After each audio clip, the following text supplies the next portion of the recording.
Hello everybody and welcome back to the Laurbrary. I'm Laura. I hope you've all been doing well.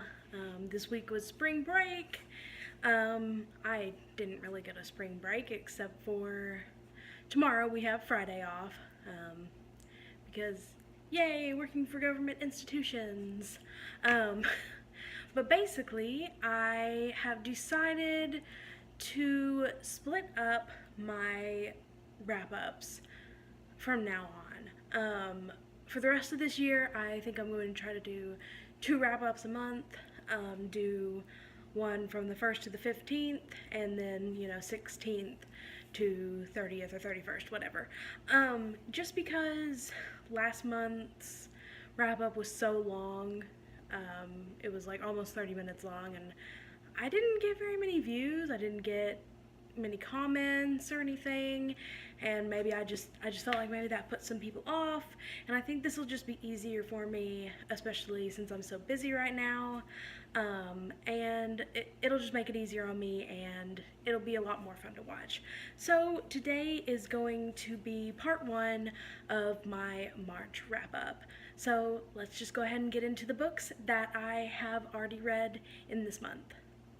The first book that I read this month was a graphic novel, and that was Locke and Key, Volume 5, Clockworks by Joe Hill.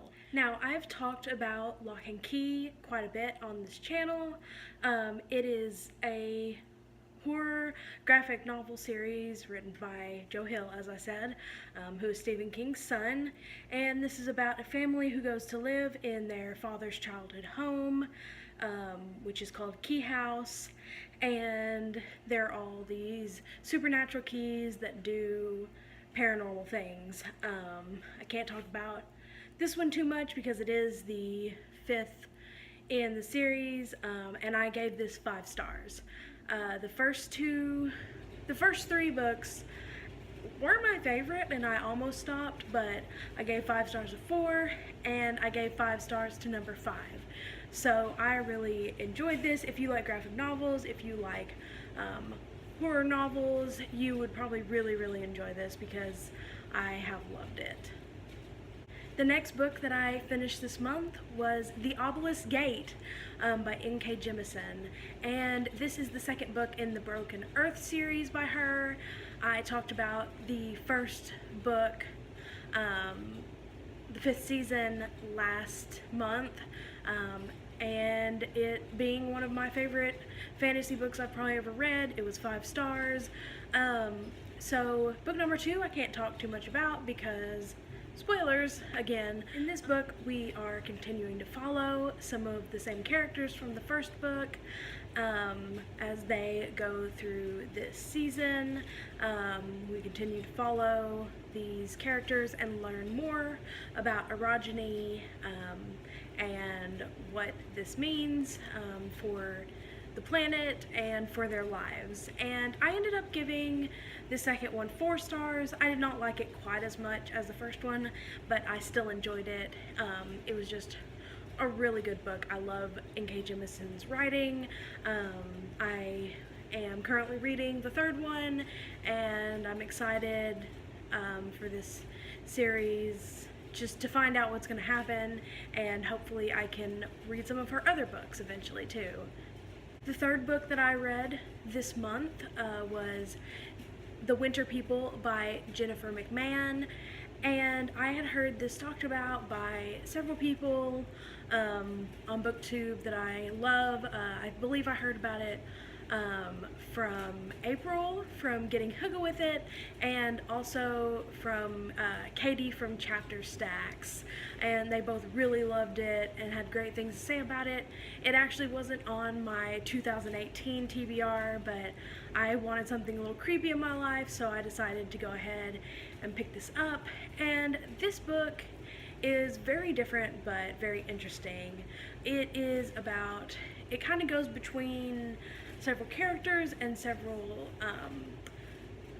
time periods in the past and the present, and we are following the life of a woman named Sarah from the early 1900s, and she got involved with some kind of occult business. Her auntie was sort of a witch, healer type woman, and she tells Sarah that people can be brought back from the dead, and Sarah actually witnesses this. And so through the book, we're just finding out more about this woman's life and what these dead people coming back to life, or the winter people, what they are, and how this affects the present day when people read her diary and, you know, are trying to figure out what they can do about these winter people. And it was really creepy. Not the scariest thing I've ever read, but it could give you chills at times. The writing was amazing. I listened to this on audiobook, and the narrators, there were two I believe, were really good. I really enjoyed this, and I hope to read more from Jennifer McMahon. I gave this book 4 stars. The next book that I read was Locke and Key Volume 6. So this is Alpha and Omega, and this is the last book in the original Locke and Key graphic novel series. So I said kind of what this is about for the first one, so I won't say anything more. But like I said, this is the last one, and absolutely loved it. 5 stars. I want to reread the whole series someday. I think I'll appreciate the first few in the series more after reading the whole thing. There are some kind of side graphic novels that go along with Locke and Key. I've only found one at my library, so I don't know if I'm going to check those out or not, or just end up buying them, because I definitely want this series because I absolutely loved it. Like I said, 5 stars. And the last book that I finished before March 15th was Down a Dark Road, which is in the Kate Burkholder series by Linda Castillo. This was the 9th book in the series. And if you've been watching my channel, you know in December I read books 1 through 8 and really enjoyed it, and I needed a little break. Last month I did the last little novella, and then I read this one. I did end up giving this novel 4 stars, but it's probably more of a 3.5 or 3.75. I really do enjoy Linda Castillo's writing, but the one thing about Kate Burkholder is she is a police officer in this small town and keeps having these things happen to her, really scary, disturbing things, but she continues to make the same dumb mistakes every time, and it just kind of gets on my nerves. I've talked about it a little bit before, but just women authors writing dumb woman characters really annoys me. Like, especially like, you're a police officer, you should know what's right and wrong, especially when they're being portrayed as the protagonist, but you keep putting yourself in these dangerous situations, and it's just stupid. And so I'm just getting tired of that trope and that she has to be saved every time. But I'm just gonna continue. The 10th book comes out, I believe, in May or June, sometime around there, and I'm gonna read that one, but like I said, wasn't quite as enjoyable as some of the others. And lastly, I'm just gonna tell you the book that I am currently reading, and that is The Stone Sky by N.K. Jemisin. I don't think I said this earlier, but for the Obelisk Gate, the second one, I did read it and listen to the audiobook, and I'm doing the same with this. I actually really love the narrator for these audiobooks, but I also enjoy reading them when I have some downtime. I mostly listen to them at work. So I'm in the middle of this one. I'm on about page 230 in this book, which I believe is more than halfway, so I should be able to finish this in the next few days.